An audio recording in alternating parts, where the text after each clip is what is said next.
What's up guys, and welcome back to another episode of the Realistic Summer Career Mode. This is episode number 97. We're starting today's episode off on the back of the win of the season, no doubt about it. I gotta say, man, I was so nervous heading into that game. Yeah, the potential title decider against Barcelona, where we were heading into the game tied on points but behind on the head-to-head record after our loss in Catalonia. And what a turnaround after we fell behind early. Captain fantastic, Jan Oblak with a howler. We managed to turn it round spectacularly where Kefren Thuram ran the show. Absolutely amazing. 2 goals from Thuram. He also got an assist. Could have had another as well. And then Cunha, of course, wrapped up later on. 4-1 victory. We go 3 points clear at the top of the table now in La Liga. And because we now have the bare head-to-head record, because we won 4-1 at the Metropolitano, and of course Barca won 3-2 at the Nou Camp, so we had a better head-to-head record. Now we know with 11 games to go in the season, win 10 of them, and we are guaranteed to be La Liga champions. Easier said than done though, of course. So yeah, first game of today's episode and another massive one here. Second leg of the Champions League last 16 against Borussia Dortmund. We scraped a victory in the first leg in Germany 2-1, and I'll be honest here, if you watched that game you would have seen I didn't deserve to win. You know, it's true. You know, I say this all the time, but like I really do present my highlights package as fairly as I can. I'm always very, very objective when I talk about my game, you know, how I played, you know, how I dealt with the game, the situations, you know. I'm always very honest. Like, if I've been battered in a game, I'll show you I've been battered in a game. I won't try and dress it up any other way. If I've scraped a victory undeserved, I'll show you I've scraped a victory undeserved. I won't try and dress it up any other way.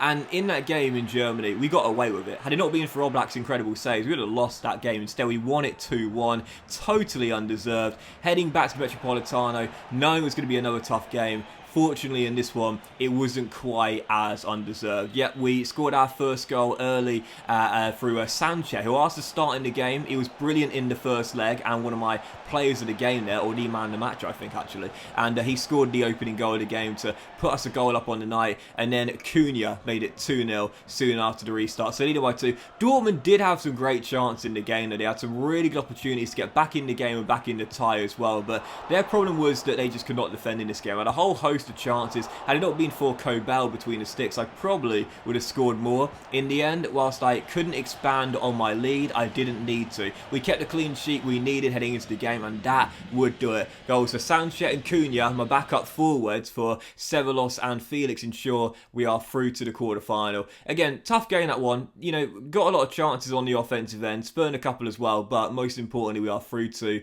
the quarterfinals of the Champions League. The first leg result really kind of set the tone as well. Like, it's a really undeserved victory, and that's always a sucker punch, isn't it? Do you know what I mean? In a two-legged affair, especially in Europe as well, where the first leg you're playing at home, you dominate and you lose, it really does knock the stuffing out of you, knowing you got to go away. Difficult enough on its own, knowing that even though you played really well, you still lost the game and need to come from behind to make it through. I think that really psychologically hurt Dortmund in that game there. So we make it through to the quarterfinals there. Much more better display, let's be honest, here in the second leg. It was quite even, but I think we probably just about deserved to edge it, which we did. 2-0 on the night and 4-1 over 2 legs. We are into the quarterfinals of the Champions League. So, second game of today's episode here, Granada in Andalusia at the Estadio Nuevo Los Carmenes. Heading into this game against my former career mode team, again top of La Liga now on the back of that big potential title deciding victory against Barcelona. 11 games to go. We win 10 of them. We are La Liga champions, so no more slip-ups allowed. Taking on Granada, we had to come from 3-1 down to beat them 4-3 with a last-second João Felix goal in the reverse fixture. In this game, yep, pretty better start, I would say. 9 minutes in, it's his 24th goal of the season. João Felix opens the scoring, gives us the lead. It was a great save on the other end, though.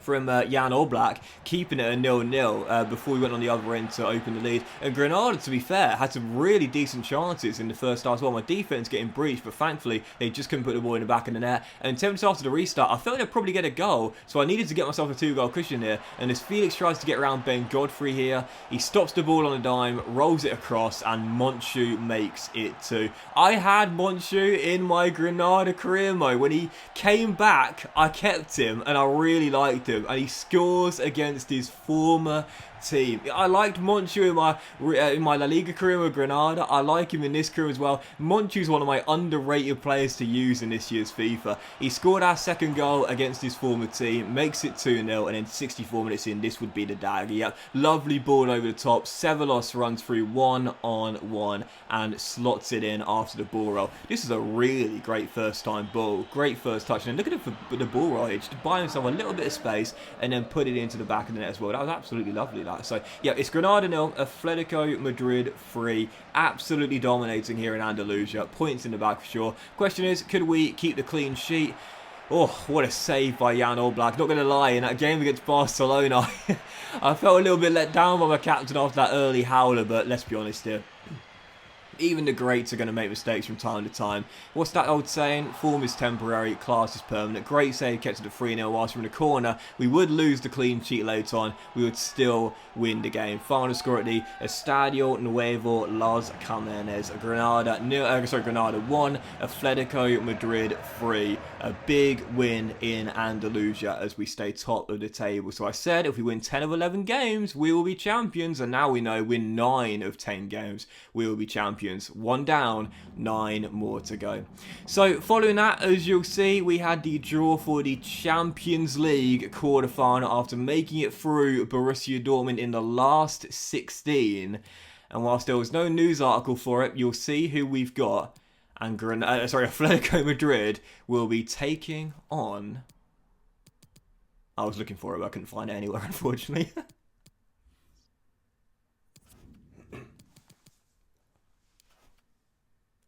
Well, I gotta be honest here. No disrespect whatsoever, but that's the team I wanted. Yep, that is the team I wanted. No disrespect whatsoever. With the first leg coming at the Volkspark Stadion and the second leg back home in Madrid. Wolfsburg away in the quarters, another German team, and I'll be honest here, absolutely no disrespect whatsoever. But I think it's the team that most people would say they would probably want to be drawn against. Yep, Inter Milan, the holders, are still in it. Bayern Munich are still in it. Chelsea are still in it. And so on and so forth. But Wolfsburg in the quarterfinals will definitely be favourites for that tie there. Now, overconfidence and complacency can come back to bite you in the backside. So I'm going to be aware of that. It does mean heading into that first leg of the Volkspark Stadium, I'll still be fielding a very strong side with only a couple of changes. But... no doubt about it, we've avoided one of the European giants still available. Wolfsburg, again, no disrespect, probably the best team we could have faced. We've got them. I'll take the luck and a golden chance to reach the Final Four of the Champions League now. So, third and final game of today's episode here, taking on Getafe. You know we struggled against these guys quite a lot in the Copa del Rey quarters. We needed extra time, where Simeone broke the deadlock in extra time to give us the only goal of the game.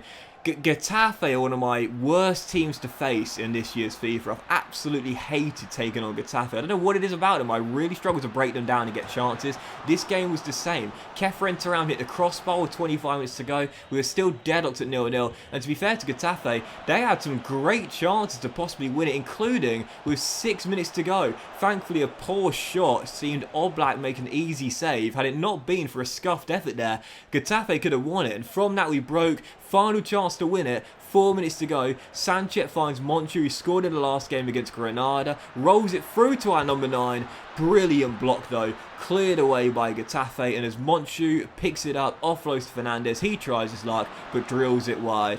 Final score, the Metropolitano. Atletico 0, Getafe 0. Getafe, Mallorca, Augsburg. I can't stand these 3 European teams. Goalless draw, tough game, 0-0 the final score. Good to get a clean sheet, and it is a point, but let's be honest here, in a title race as close as this, these results are going to feel like defeats. 0-0 the final score, and instead of staying 3 points clear of Barcelona, and of course we still had a bit of head-to-head record, as you'll see, 8 games to go in the season now. I said win 9 of our final 10 games will be champions. Well, Barca have now cut the gap, Real Madrid, have now cut the gap to 2 points. Yeah, Barca have slipped up massively, lost the El Clasico there at the Nou Camp. That means they now go 6 points behind us. Real are now our closest threat to the title, 2 points behind, 9 games to go. That's a big, big slip up to Getafe there. Got to sort that one out, man. If we want to be champions, can't be drawing in those sort of games. But that will end this episode of the Really Summer Career, guys. Big thank you for watching. Hope you have enjoyed. If you have, just like, most love to you all. Have a fantastic day, and I'll see you for the next episode of the Realistic Summer Career Mode very soon.